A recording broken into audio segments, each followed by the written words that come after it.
Mantan Direktur Olahraga Ducati Corse, Paolo Ciabatti, dulu masuk ke MotoGP bersama Ducati di tengah masa ketidakpastian, tetapi menjadi tonggak penting dalam karirnya. Kini, dia menjadi manajer umum off-road Ducati Corse dan memantau perkembangan Marc Marquez sebagai pembalap Gresini yang pertama kali menunggangi motor Ducati tahun ini. Dari sudut pandang saya mengharapkan hasil ini, kata Ciabatti. Tekad dan pendekatan pragmatisnya berperan penting dalam menghadapi tantangan yang muncul, bahkan ketika Desmosedici menjadi sasaran cemoohan di kalangan penggemar dan hasil di trek buruk. Selama bertahun-tahun, Ciabatti telah menyaksikan evolusi Ducati pada MotoGP. Dari masa-masa tergelapnya hingga kemunculannya kembali sebagai penantang gelar juara dunia yang serius. Itu adalah proses bertahap. Ada saat-saat sulit, namun ada juga kemenangan dan pencapaian yang signifikan, ucap Ciabatti. Saya telah membina persahabatan yang kuat dengan mereka yang telah melewati Ducati. Kedatangan tak terduga Marquez ke Ducati menandai babak baru dalam sejarah tim. Itu satu lagi variabel yang harus kami kelola. Marc Marquez memiliki kontrak dengan Gresini, ujar Ciabatti. Tentu saja benar juga bahwa saat ini masih banyak pembalap yang belum memiliki kesepakatan untuk 2025. Jadi, menurut saya itu adalah suatu kemungkinan, tetapi semuanya harus dinegosiasikan, ucap pria 66 tahun itu. Kami harus memahami seberapa berkelanjutan atau tidaknya hal ini bagi Ducati dan saya ulangi, ini adalah sesuatu yang tidak ingin saya bicarakan lebih lanjut karena ini bukanlah sesuatu yang akan saya kelola, aku Ciabatti. Dia mengakui bakat sang juara dan peluang yang dia wakili untuk Ducati. Namun, pria berkebangsaan Italia itu juga menyadari tantangan yang datang dengan memiliki tim dengan begitu banyak pembalap kompetitif. Saya telah membina persahabatan yang solid dengan mereka yang telah melewati Ducati, kata Ciabatti. Kejujuran dan ketulusan adalah hal mendasar dalam semua interaksi kami. Melihat ke depan, Ciabatti tetap berharap bisa memimpin Ducati meraih kejayaan di dunia motocross dan supercross. Ini adalah tujuan yang ambisius, namun saya bertekad untuk mencapainya, katanya dengan penuh tekad. Paolo Ciabatti melambangkan ketekunan, integritas, dan semangat dalam dunia sepeda motor. Kisahnya merupakan bukti bagaimana tekad dan kerja keras dapat mengubah tantangan menjadi kemenangan, dan betapa hubungan antar manusia sangat penting dalam kesuksesan perusahaan.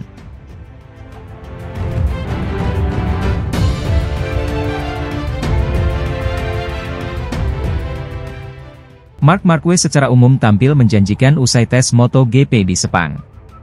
Jorge Martin meyakini, Marquez sudah siap untuk langsung memburu kemenangan di Qatar.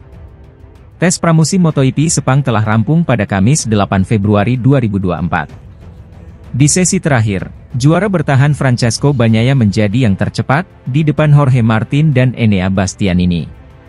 Sedangkan Marquez finish ke-6 dengan selisih 0,4 dari Bagnaia.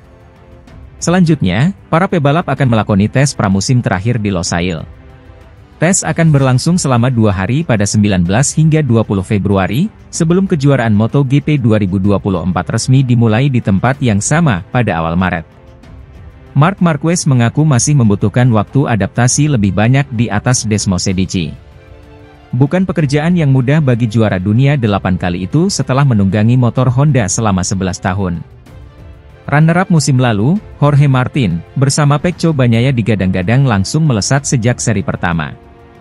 Rider Pramac itu percaya, Marquez berpotensi meramaikan persaingan sedari awal.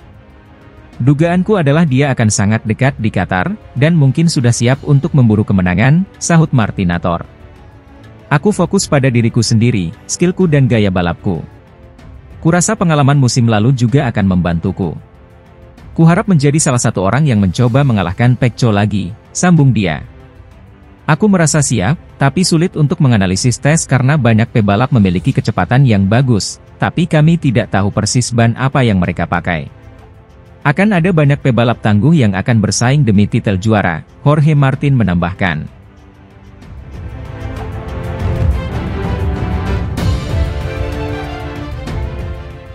Sebagai rekrutan baru di tim satelit Ducati, Marc Marquez tentu menemui beberapa kesulitan dalam proses adaptasinya dengan motor baru.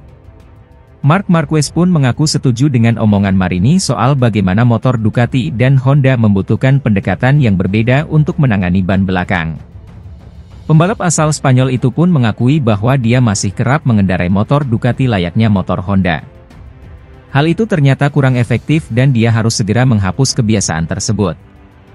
Tapi, tentu mengubah kebiasaan yang sudah dilakukannya selama 11 tahun tak bakal mudah.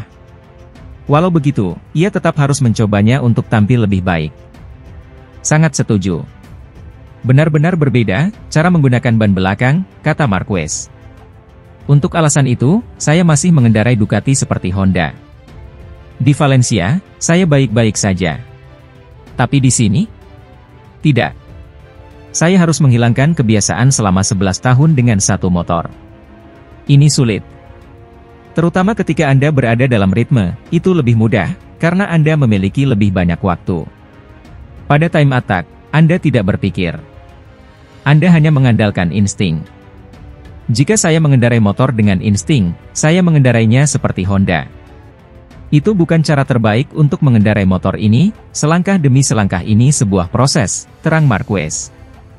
Terlepas dari itu, Marquez diketahui berada di posisi ke-14 pada hari tes kedua di Sepang. Ia mencatatkan waktu 0,984 lebih lambat dari Enea Bastianini yang memimpin catatan waktu dengan 1 menit 57,134 detik.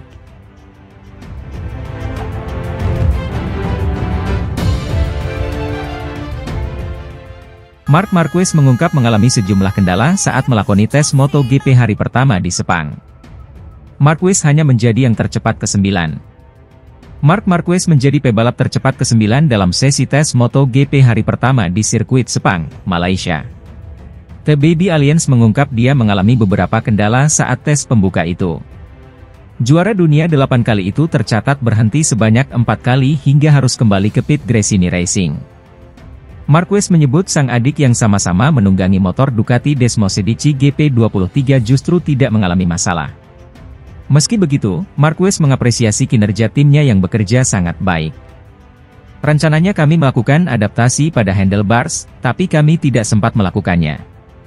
Kami fokus pada rem belakang serta rem depan, ini adalah aspek penting bagi saya. Sekarang penting beradaptasi gaya berkendara dan juga pada motornya. Motornya benar-benar berbeda, kata Marquez. Situasi ini, kata Marquez, berbanding terbalik dengan di Valencia. Sekadar mengingatkan pada tes di Valencia bulan November, Marquez menjadi pebalap tercepat keempat saat perdana menjajal Ducati. Kekasih Gemma Pinto itu juga sempat mencatat waktu tercepat pertama di sela-sela tes. Di beberapa tikungan saya secepat pebalap lain, tapi di tikungan lain saya tidak secepat mereka.